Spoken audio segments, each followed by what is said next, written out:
अस्सलाम वालेकुम dear student, class 9 subject biology 7th chapter हम पढ़ रहे थे। आज हमारा उसका 9th लेक्चर है 7th चैप्टर का सेलुलर रेस्पिरेशन। फोटोसिंथेसिस के बारे में हम पढ़ चुके हैं कि फोटोसिंथेसिस का मैकेनिज्म क्या था, उसमें लाइट रिएक्शन था, उसमें डार्क रिएक्शन था। We studied about the summary of light reaction and the summary of dark reaction. हमने बहुत डिटेल में पढ़ लिया था कि उसमें क्लोरोफिल का क्या रोल है, लाइट का क्या रोल है, किस तरह से ये सारा का सारा प्रोसेस हो रहा है। That was anabolic process. Anabolic जिसमें छोटे छोटे मॉलिक्यूल्स मिले और एक बड़ा मॉलिक्यूल बनाए। आज जो हम पढ़ने जा रहे हैं cellular respiration, this is catabolic reaction. इसमें हमारे पास होगी कैटाबॉलिज्म, मतलब इसमें जो एक बड़ा मॉलिक्यूल है जैसे ग्लूकोज है वो ब्रेक डाउन होगा और वो छोटे छोटे मॉलिक्यूल्स में लाइक कार्बन डाइऑक्साइड, वाटर और एनर्जी साथ हमें मिलेगी। तो वो रिएक्शन ये कैटाबॉलिक है। सेलुलर रेस्पिरेशन होती क्या है कि हम जो फूड खा रहे हैं उस फूड में कार्बोहाइड्रेट्स हैं, ज्यादातर उनकी रेस्पिरेशन होती है। जैसे ग्लूकोज है फॉर एग्जांपल हमारी फूड में ग्लूकोज। अब फूड में जो ग्लूकोज प्रेजेंट है, जब हम फूड खाते हैं तो ग्लूकोज फिर साइटोप्लाज्म में, तो फिर साइटोप्लाज्म से ऑक्सीजन आती है। जैसे कि हमें पता है हम ऑक्सीजन इनहेल कर रहे हैं, वो हमारे ब्लड में जानी है, सेल्स में जानी है, ब्लड सेल्स में। अब क्या होगा कि वहां पर माइटोकॉन्ड्रिया में जाके, माइटोकॉन्ड्रिया जिसको हम power house of the cell कहते हैं, जो हमें एनर्जी प्रोवाइड करता है, वहां पे जाके वो ऑक्सीजन मिलती है ग्लूकोज के साथ। जब ऑक्सीजन ग्लूकोज के साथ मिलती है तो ग्लूकोज का हमने स्ट्रक्चर पढ़ा था, जब मैंने आपको बताया था कि ग्लूकोज का क्या स्ट्रक्चर होता है। तो जब ऑक्सीजन इस ग्लूकोज के साथ मिलती है तो ये ग्लूकोज को ऑक्सीडाइज्ड कर देती है, ग्लूकोज को ब्रेक कर देती है। ग्लूकोज के अंदर जो कार्बन और हाइड्रोजन बॉन्ड्स हैं वो टूटती हैं।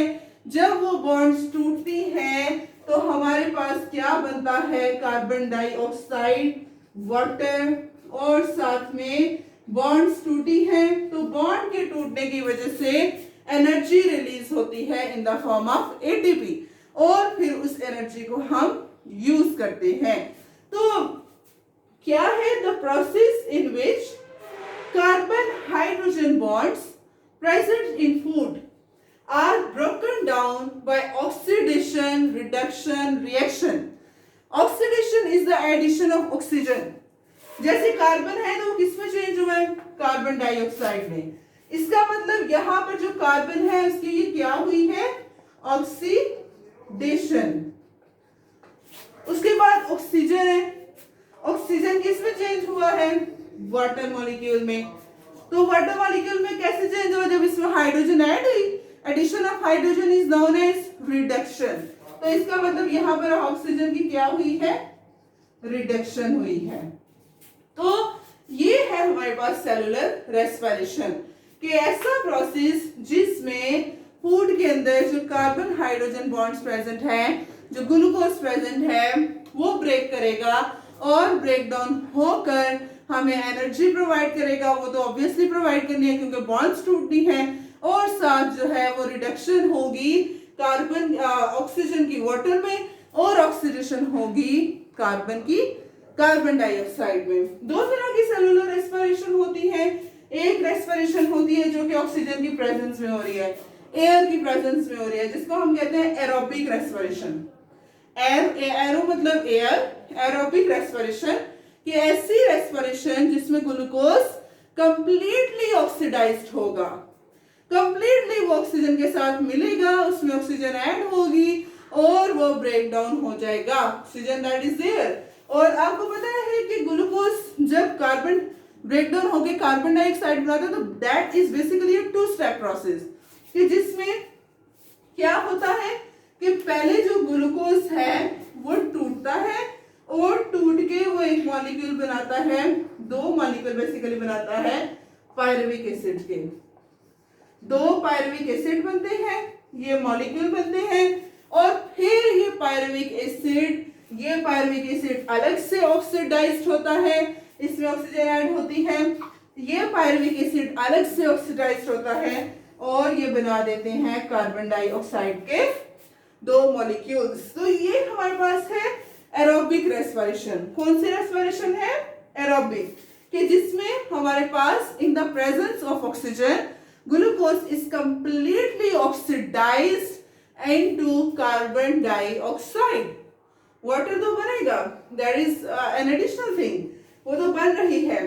तो दो स्टेप्स में है, पहले स्टेप में ग्लूकोज ब्रेक करके पायरुविक एसिड के दो मॉलिक्यूल बनाएगा, सेकंड स्टेप में पायरुविक एसिड में ऑक्सीजन ऐड होगी और फिर वो कार्बन डाइऑक्साइड में चेंज हो जाएगा। दूसरी हमारे पास टाइप है anaerobic respiration. Anaerobic mean no air, mean no oxygen.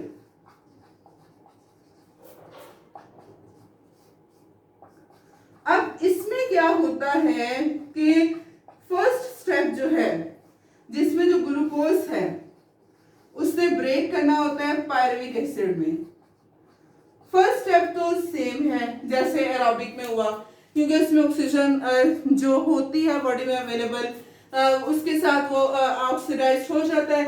Anaerobic में इनकम्प्लीट ऑक्सीडेशन होती है। एरोबिक में तो ऑक्सीजन अवेलेबल थी तो वो कंप्लीटली ऑक्सीडाइज्ड हो रहा था, लेकिन एनारोबिक में बेसिकली जो ऑक्सीडेशन होनी है that is incomplete oxidation of glucose molecule. कि पहले ग्लूकोज पायरुविक एसिड में ऑक्सीडाइज्ड हो जाएगा, लेकिन बाद में जो पायरुविक एसिड है या तो वो पायरुविक एसिड कार्बन डाइऑक्साइड में ऑक्सीडाइज्ड नहीं होगा। बाद में पायरुविक एसिड की जो ब्रेक डाउन है होगी या वो अल्कोहल में ब्रेक कर जाएगा, और इसको हम अब एनारोबिक रेस्पिरेशन का दूसरा नाम हम फर्मेंटेशन का भी दे सकते हैं। तो जब वो अल्कोहल में पायरुविक एसिड चेंज होगा इसको हम एल्कोहलिक फर्मेंटेशन कहेंगे।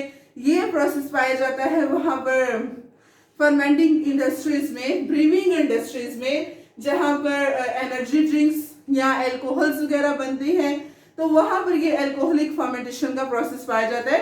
कुछ बैक्टीरियाज में भी पाया जाता है, यीस्ट में ये प्रोसेस पाया जाता है जो हमीर बनाते हैं।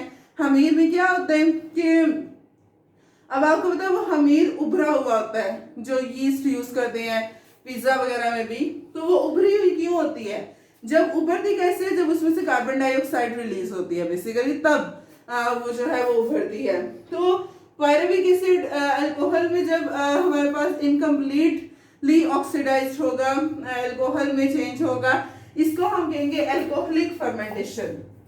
एल्कोहलिक फर्मेंटेशन कि जिसमें पायरुविक एसिड ब्रेक हुआ और वो चेंज हो गया अल्कोहल में और साथ कार्बन डाइऑक्साइड में। और ये फर्मेंटेशन कहाँ पर होनी है? अल्कोहल ब्रीविंग इंडस्ट्री में, अल्कोहल की प्रोडक्शन के लिए और साथ साथ यीस्ट की प्रोडक्शन के लिए, खमीर जो बनाई जाती है उसके लिए।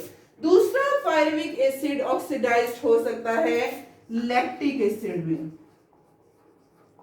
अब जैसे कि ये प्रोसेस हमारे मसल्स में होता है। अब हमारे मसल्स में 4 ग्राम ग्लाइकोजन स्टोर है। ग्लाइकोजन ग्लूकोज में ब्रेक होगा, वो तो ग्लूकागोन हार्मोन होगा जो उसको करेगा। अब जब हम वर्कआउट करते हैं, वर्कआउट की वजह से क्या होता है कि जो हमारा ग्लूकोज है वो ग्लूकोज टूट जाता है लैक्टिक एसिड में।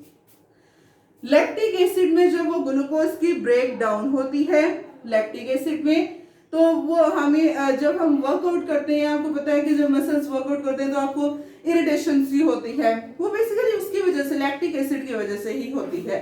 तो वहां पर ये जो है वो पायरुविक एसिड का ये लैक्टिक एसिड फर्मेंटेशन इसको हम कहेंगे। तो वहां पर लैक्टिक एसिड फर्मेंटेशन का प्रोसेस मसल्स वर्कआउट में पाया जाता है। दूसरा जो मिल्क में बैक्टीरिया प्रेजेंट होता है लैक्टोबैसिलस बैक्टीरिया, तो लैक्टोबैसिलस बैक्टीरिया जो है वहां पर भी, उसमें भी यही होता है कि लैक्टिक एसिड में जो ग्लूकोज है वो चेंज होता है।